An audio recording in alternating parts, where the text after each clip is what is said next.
जिल्हा आहे। सगळ्यात पहिला आहे खारेगाव ते कशेळी ब्रिज, ज्याला आम्ही ग्यामनचा ब्रिज म्हणून सुद्धा म्हणतो, कारण ग्यामन कंपनीने ते काम केलं होतं आणि त्या ब्रिजला अगोदर तडे गेले होते, त्यानंतर मी पत्र दिलं होतं आणि आता त्याचा काही भाग हा कोसळला। दुसरा मुद्दा आहे भिवंडी ड्रग्सचा जो वाढता प्रभाव आपण पाहतो, याविषयी देखील मी पत्र दिलं होतं, त्याच्याविषयी देखील कुठल्याही प्रकारची कारवाई झाली नाही आणि उत्तर देखील आलेलं नाही। तिसरा विषय आहे आरोग्याविषयी, जो काय ठाण्यावरून भिवंडीला येताना डाव्या हाताला बॉम्बे धाब्याच्या समोर ठाणा आणि मुंबईतून जो कचरा, जी घाण आणली जातो, टाकली जातो, त्याच्यावर कुठलीही प्रक्रिया न करता तो कचरा टाकला जातो आणि त्याच्यामुळे साहजिकच तिथून येणाऱ्या जाणाऱ्या सगळ्या सर्वसामान्य माणसांना त्यांच्या आरोग्याविषयी त्रास उद्भवतो। चौथा मुद्दा आहे बुलेट ट्रेन मध्ये जी काही लोकांची जागा गेली, त्यात जो काही गैरप्रकार झालेला आहे तो गैरप्रकार मी आपल्यासमोर मांडणार आहे। पाचवा मुद्दा आहे, मी अगोदर देखील बोललो होतो की मनोज म्हात्रे हत्याकांड जे झालं आणि या हत्याकांडाची पूर्ण चौकशी पुन्हा एकदा व्हावी, अशा प्रकारची मागणी मी अगोदर देखील केली होती, परंतु तिथं देखील अजून काही कुठलाही पुढं कारवाई झालेली नाही। आणि सहावा आहे की भिवंडी तालुक्यातील गुंड सुजित पाटील, ज्यांच्यावर 14 गुन्हे आहेत आणि कुठल्याही प्रकारचं पोलीस कारवाई त्यांच्यावर होत नाही। अशा प्रकारच्या 6 मुद्द्यांवर आज ही प्रेस कॉन्फरन्स बोललेली आहे। तर त्याच्यावर पहिल्यांदा मी खारेगाव ब्रिजचा जो विषय आहे त्या विषयावर बोलतो। साधारणतः 1/10/2024 रोजी जिल्हाधिकारी ठाणे यांना मी एक पत्र दिलं होतं। त्या पत्रात स्पष्टपणे नमूद केलं होतं की कुठे मी सगळे दिलेले पत्र देखील तुम्हाला दाखवणार आहेत आणि त्याच्यावर पुढचं उत्तरही आले नाही आणि कारवाई झाली नाही। तर साधारणतः हे पत्र आहे, पहिलं 13 जूनला मी जिल्हाधिकाऱ्यांना पत्र दिलेलं आहे, त्याच्यानंतर 2 जुलैला पुन्हा एकदा पत्र दिलं, उपविभागीय अधिकाऱ्यांनी देखील पत्र दिलेलं आहे, तहसीलदारांनी देखील पत्र दिलेलं आहे आणि या दोन्ही पत्रामध्ये स्पष्ट नमूद केलं होतं की ह्या विभागात जे काय अनधिकृत सक्शन पंप चालतात, ह्या पंपांमुळं खूप मोठी निसर्गाची हानी होऊन त्या ब्रिजला देखील, ब्रिजच्या खाली चालायचे, त्याच्यामुळं ब्रिजला देखील तडे गेले होते आणि ते ब्रिजला तडे गेल्यामुळं मी अशा प्रकारचं निवेदन तहसीलदार, प्रांत आणि कलेक्टर साहेब यांना दिलं होतं, परंतु त्याच्यावर कुठलीही प्रकारची कार्यवाही न झाल्यामुळं आज आपण 4 दिवसापूर्वी पाहिलं असेल की त्या ब्रिजचा काही एक भाग खाली कोसळला आणि मी माझ्या पत्रात स्पष्ट नमूद केलं होतं की याच्यावर तुम्ही स्ट्रिक्टली ऍक्शन घ्या, नाहीतर कधी अशी वेळ येईल की जसा प्रकार महाडला घडला, सावित्री नदीच्या पुलावर जो पूल रात्री कोसळला आणि त्याच्यात शेकडो लोकांचे प्राण गेले, असा प्रकार होऊ नये म्हणून हे 2 पत्र 13 जूनला 2 जुलैला हे पत्र दिले होते, परंतु त्याच्यावर कुठल्याही प्रकारची कारवाई झाली नाही। त्याच्यानंतर तिसरं पत्र दिलं 1/10/2024 म्हणजे 1 ऑक्टोबर 2024 आणि हे सगळं स्पष्ट नमूद करून सुद्धा काही कार्यवाही झाल्यामुळे काही भाग कोसळला। नशीब की तो ब्रिज कोसळला नाही, नाहीतर जसं मी बोललो सावित्री नदीची जी घटना घडली, दुर्घटना घडली, तर तशा प्रकारच्या दुर्घटना घडली तिला जबाबदार कोण असेल? हा विषय आहे अनधिकृत सेक्शन पंपचा आणि वाळू माफियांचा. दुसरा विषय आहे ड्रग्ज आणि अंमली पदार्थांविषयी. 5 ऑगस्ट 2024 आपण सगळे भिवंडीतील सुज्ञ पत्रकार इथे उपस्थित आहात. आपल्याला देखील कल्पना असेल 5 ऑगस्ट 2024 रोजी भिवंडी शहरातील नदीनाका परिसरातील निजामपूर पोलीस ठाणे हद्दीमध्ये गुजरात ATS मार्फत तब्बल 800 कोटींचा ड्रग जप्त झाला. या गोष्टीला 5 महिने उलटून गेले आणि त्या संदर्भात दिनांक 22 सप्टेंबर 2024 रोजी पोलीस आयुक्त ठाणे शहर, पोलीस आयुक्त ठाणे आणि माननीय पोलीस उपायुक्त ठाणे भिवंडी परिमंडल 2 यांना मी एक पत्र दिलं होतं आणि त्या पत्रामध्ये स्पष्ट नमूद केलं होतं की भिवंडीमध्ये जो ड्रग्ज अंमली पदार्थांचा वाढता प्रभाव आहे, या ड्रग्जच्या रॅकेट मागे एक भिवंडीतील मोठा नेता आणि त्याची 2 मुलं या ड्रग्ज रॅकेटमध्ये आहेत, तर याची सखोल चौकशी व्हावी आणि कारवाई व्हावी. परंतु त्या पत्राला देखील कुठल्याही प्रकारचं उत्तर मिळालं नाही आणि त्या केसचं काय झालंय तुम्हीच मला सांगू शकता. कारण जर भिवंडीत 800 कोटीचा ड्रग्ज पकडला तर भिवंडीतील किती लोक त्याच्यात इन्व्हॉल्व असतील.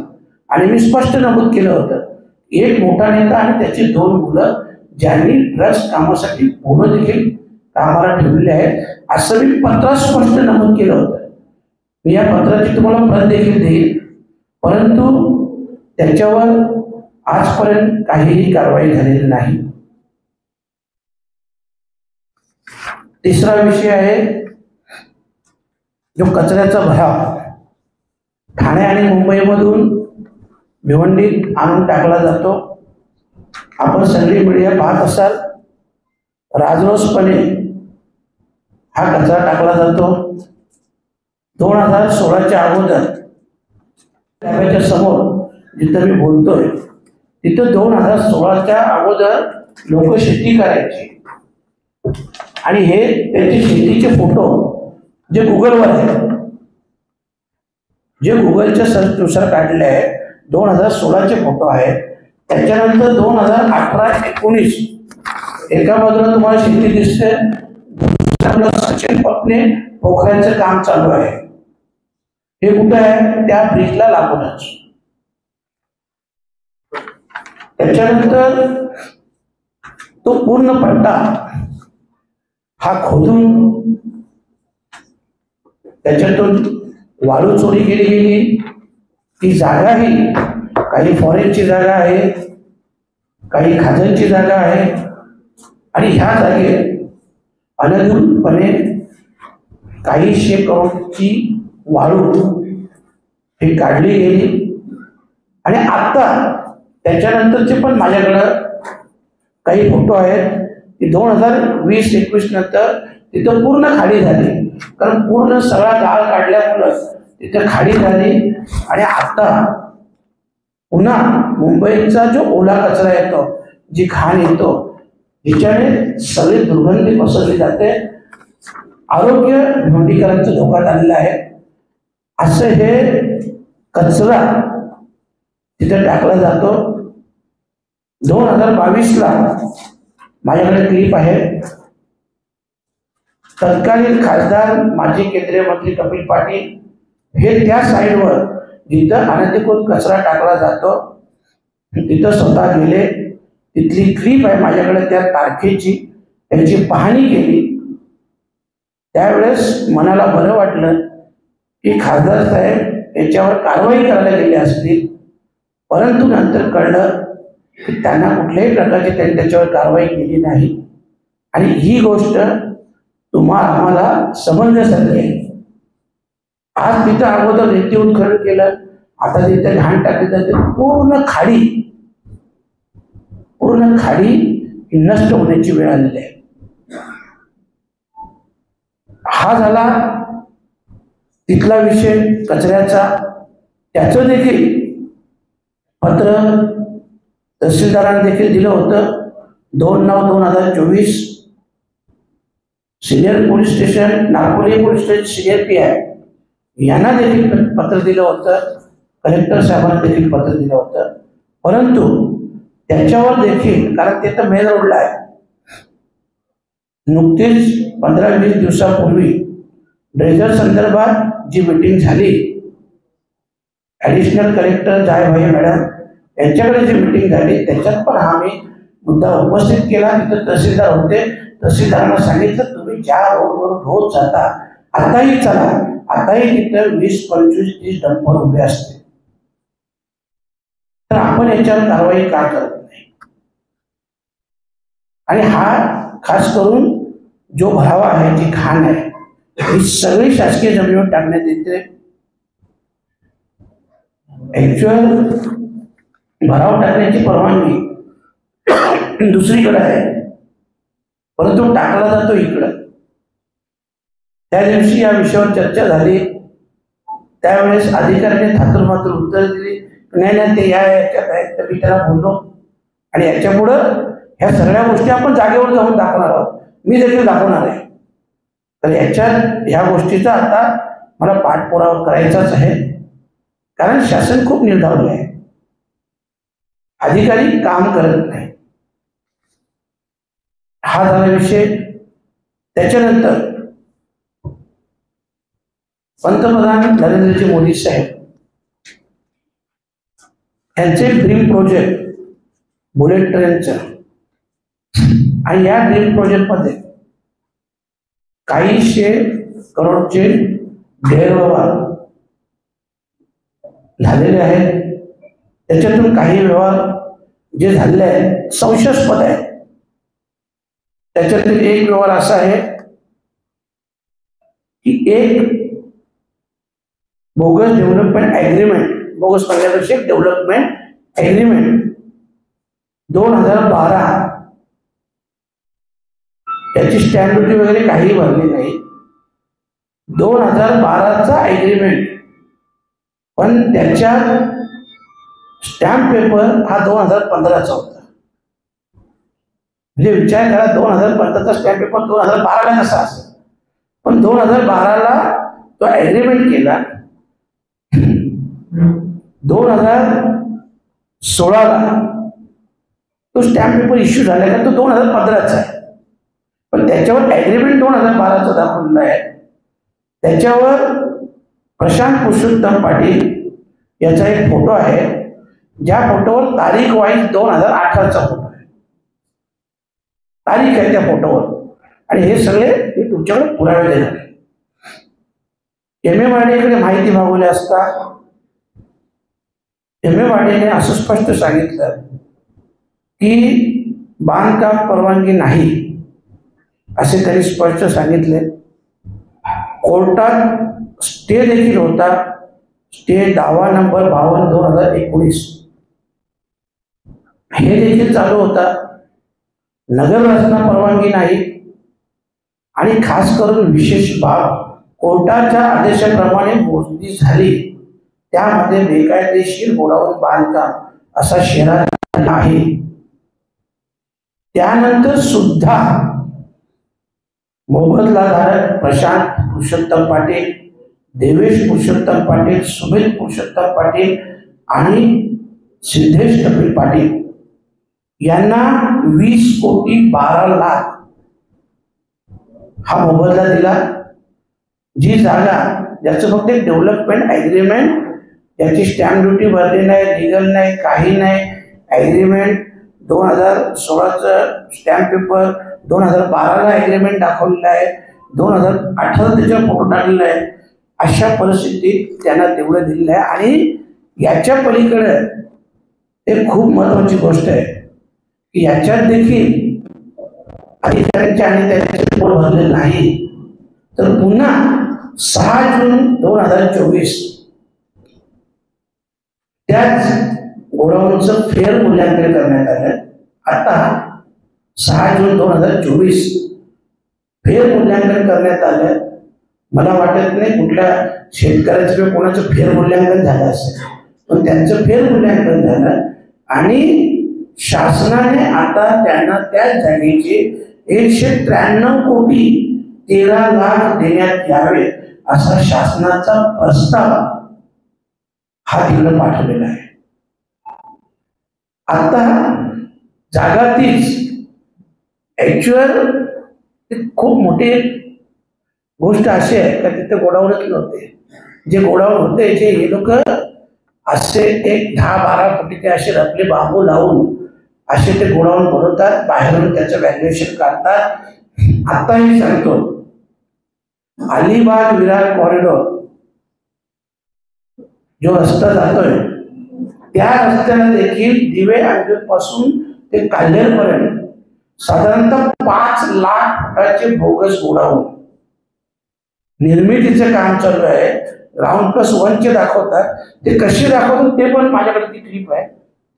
अशा प्रकारचा काही 100 करोडचा घोटाळा जे स्वतः आदरणीय पंतप्रधानांचं ड्रीम प्रोजेक्ट आहे, त्याच्यात ह्या लोकांनी काही 100 करोडचा घोटाळा केलाय. त्याचे देखील तुम्हाला मी सगळे पेपर देईन, स्टॅम्प पेपर देईन, तो कधीचा आहे, डेव्हलपमेंट ॲग्रीमेंट तारीख बघा त्याच्यावर, त्याच्यानंतर जो फोटो लावलेला आहे तो फोटोची डेट बघा.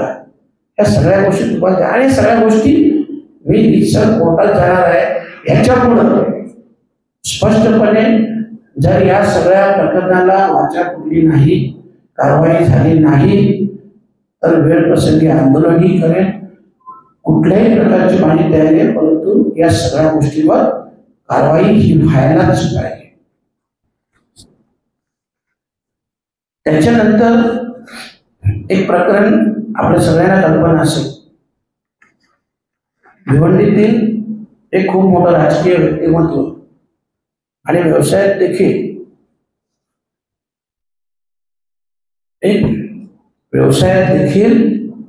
ते अग्रेसर होते. त्यांची हत्या झाली आणि त्यांची हत्या झाल्यानंतर मी अगोदर देखील 4 महिने अगोदर देखील मी पत्र दिलेलं आहे की त्यांच्या हत्येची पुन्हा चौकशी व्हावी. आणि त्याच्यात मी स्पष्ट नमूद केलं होतं की आरोपी प्रशांत आणि सुमित पुरुषोत्तम पाटील यांचं 1, 2, 5, 10 वेळा झाले, साधारणतः 193 वेळा, घटनेच्याच दिवशी 193 वेळा फोनवर बोलणं झालं. तर असं काय बोलणं झालं? आणि लोकांमध्ये चर्चा आहे, लोकांमध्ये कुजबूज आहे की त्या हत्येच्या प्रकरणात सुमित पाटील यांचा हात आहे, अशी लोकांची चर्चा चालू आहे. आणि त्यावेळेची ती एक बातमी होती, जी बातमी तुम्हाला मी दाखवेन. जय महाराष्ट्राची बातमी होती, त्याच्यात दिल्ल्या बघा, ब्रेकिंग न्यूज. पाटील यांचा पुतण्या आहे, तसंच मारेकरी आणि दोघांमध्ये फोनवरून संभाषण झाल्याचे पुरावेही पोलिसांकडे आहेत. दरम्यान पोलिसांवर राजकीय दबाव आल्यानेच मुख्य आरोपीला पकडण्यात अपयश आल्याचा आरोप विखे पाटील यांनी केलेला आहे. याविषयी राधाकृष्ण विखे पाटील यांच्याशी संवाद साधलाय आपले प्रतिनिधी रामनाथ दवणे.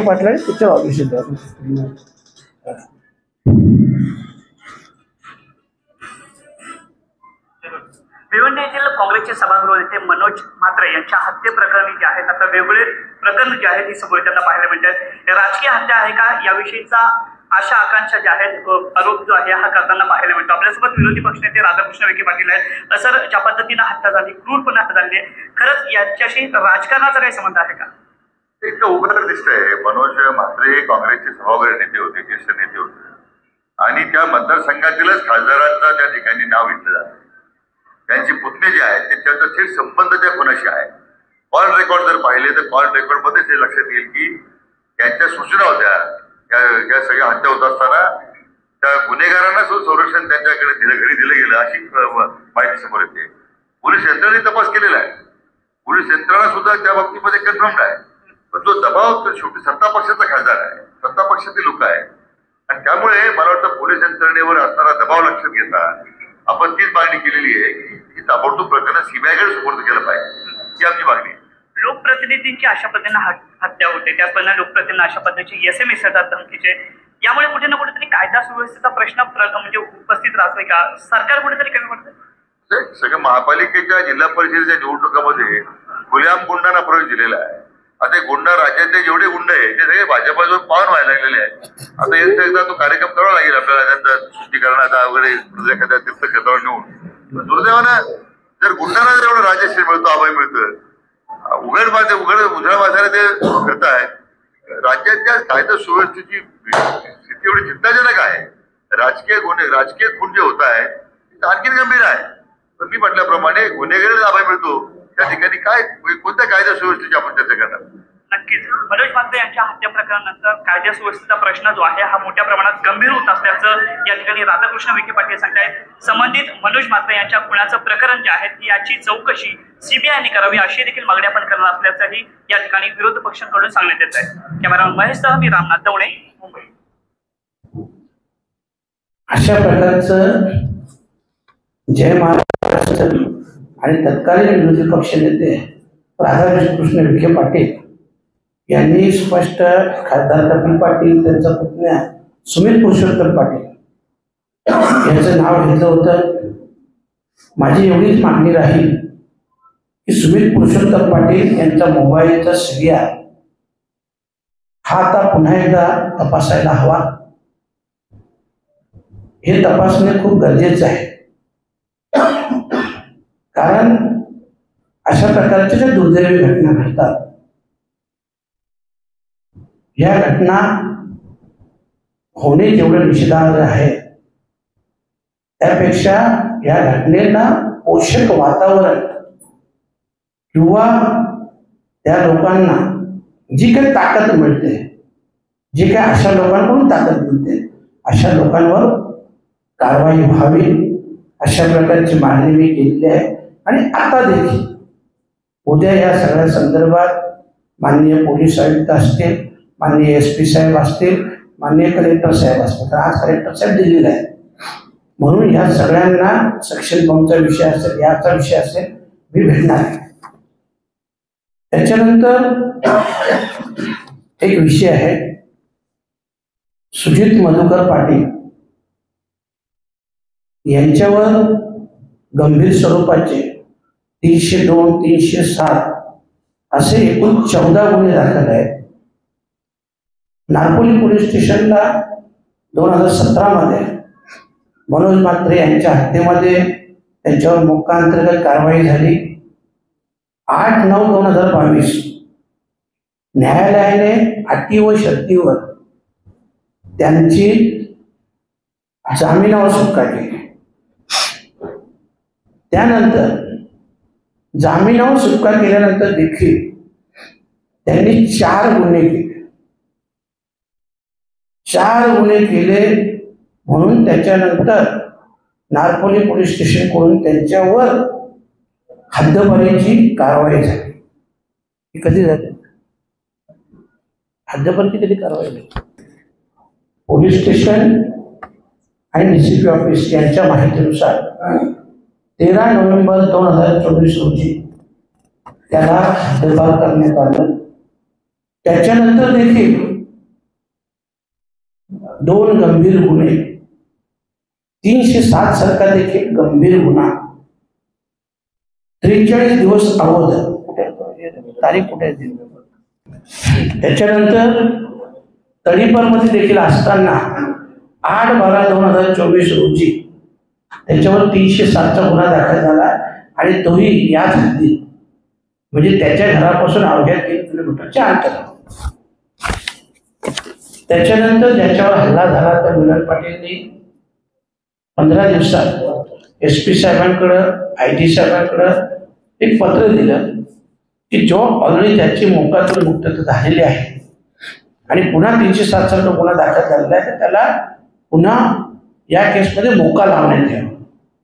परंतु त्याचं देखील आजपर्यंत त्याला काही उत्तर आलेलं नाही. या संदर्भात मी स्वतः गेल्या अनेक दिवसापासून जेही विषय चालू आहेत, कल्याणमध्ये जमिनी हडपचा विषय असेल, सेक्शन पंपचा विषय असेल, बाकी जे काही विषय होतात, या सगळ्या गुन्ह्यामध्ये सहभाग असल्यामुळे मी देखील 6 अर्ज हे माननीय पोलीस आयुक्तांना दिले होते. महत्वाची बाब अशी आहे की आरोपी तरी सुद्धा जाहीररित्या कार्यक्रमात, क्रिकेटच्या टुर्नामेंट असेल, ज्या तालुका पोलीस हद्दीमध्ये घडली त्या हद्दीमध्ये देखील आणि नागपूर हद्दीमध्ये देखील कंटिन्यू कार्यक्रमात, जाहीररित्या कार्यक्रमात सहभागी होतो. आणि म्हणून हे सगळे प्रकरण जे मी आता तुमच्या समोर ठेवले, माझं स्पष्ट म्हणणं आहे, पहिला सेक्शन पंपचा ब्रिजचा विषय झाला, दुसरा कचऱ्याचा विषय झाला, तिसरा ड्रग्सचा विषय झाला, चौथा मनोज म्हात्रे हत्याकांडचा विषय झाला आणि 5वा सुजित पाटील तात्या याचा विषय झाला. ह्या सगळ्या विषयांमध्ये लोकांमधून कपिल पाटलाचा हात असल्याची जाहीररित्या चर्चा होते किंवा या सगळ्या गोष्टीवर कारवाई का होत नाही, आणि जेव्हा का होत नाही तेव्हा लोकांकडून चर्चा आणि उत्तर ऐकायला मिळतो की या सर्व गोष्टीत यांचा हात आहे. आणि म्हणून आज मी या ठिकाणी आपल्याला सगळे पुरावे देखील देणार आहे. आणि उद्या कलेक्टर साहेब असतील, आयुक्त साहेब, पोलीस आयुक्त साहेब असतील, SP साहेब असतील, या सगळ्यांना या सगळ्या केसचे पत्र वगैरे देणार आहे. सगळे जे माझ्या हाती पुरावे आहेत, जसं बुलेट ट्रेनचं सांगितलं, ते देखील आदरणीय पंतप्रधान नरेंद्र मोदी साहेब यांना देखील मी एक पत्र देणार आहे. आजच मेल करणार आहे की त्यांच्या ड्रीम प्रोजेक्टमध्ये कशा प्रकारे काही 100 करोडचा भ्रष्टाचार चालू आहे. आणि तुम्हाला देखील या सगळ्या गोष्टीची जेवढी माझ्याकडे माहिती आहे, आणखी माहिती मिळेल. फक्त एवढंच आहे आजच्या पुरतं, ह्या सगळ्या विषयात नक्की भिवंडीचं, बीड आणि परभणी होऊ नये. आपल्या सगळ्यांना कल्पना आहे तिकडे ज्या प्रकारे एक आका आहे, तसं भिवंडीत कोणीही आका जरी झाले असतील तरी त्यांच्यावर त्वरित कारवाई व्हावी. कारण अनेक लोकांकडून ऐकायला मिळालेलं आहे, लोक तक्रार करायला पोलीस स्टेशनला घाबरतात, कारण यांच्या मुद्द्यांवर सुजित तात्यावर कारवाई होत नाही. आणि हा सुजित तात्या जाहीररित्या अनेक लोकांना बोललेला आहे की मी कुणाला तरी 1-2 मोठ्या नेत्यांना उडवून टाकेन. म्हणजे नक्की याच्यात बीड परभणीसारखी परिस्थिती निर्माण व्हायची वाट कोण बघतं हे मला कल्पना नाही. परंतु मी पोलीस अधिकाऱ्यांशी सगळ्यांशी चर्चा करणार आहे. माझा विश्वास आहे हे जेवढे प्रॉब्लेम बोललो, हे सगळे प्रॉब्लेम पोलीस अधिकारी एकच दिवसात सोडवू शकतात, एकच दिवसात.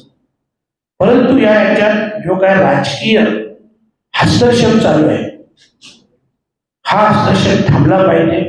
आणि तो थांबत नसेल तर प्रसंगी आता सर्व पक्ष एक लढा उभा करून, कारण बघा आज जो ड्रगचा विषय, तुमचा आमचा सगळ्या ढोंडीकरांचा विषय, आपलं उद्याचं जे भविष्य आहे, या उद्याच्या भविष्याचा विषय. आणि म्हणून या सगळ्या विषयांवर एक खूप मोठं जनांदोलन उभं केलं जाईल. याच्यात उद्या पत्र दिल्यानंतर 8 दिवसात काय कारवाई होते याची मी वाट पाहिन. आणि त्यानंतर मला कल्पना आहे, मी आताही बोलतो की इथले पोलीस दल एवढे सक्षम आहेत की एका दिवसात ही कारवाई होऊ शकतो. परंतु जो राजकीय हस्तक्षेप आहे, ज्या हस्तक्षेपामुळे त्यांना देखील त्यांचं काम करता येत नाही, हा राजकीय हस्तक्षेप त्वरित थांबवावा, सगळ्यांवर कारवाई व्हावी, अन्यथा जन आंदोलन उभारण्यात येईल. एवढं आजच्या दिवसात तुम्ही सांगतो. आणि तुमचे काय प्रश्न असतील ते विचारा.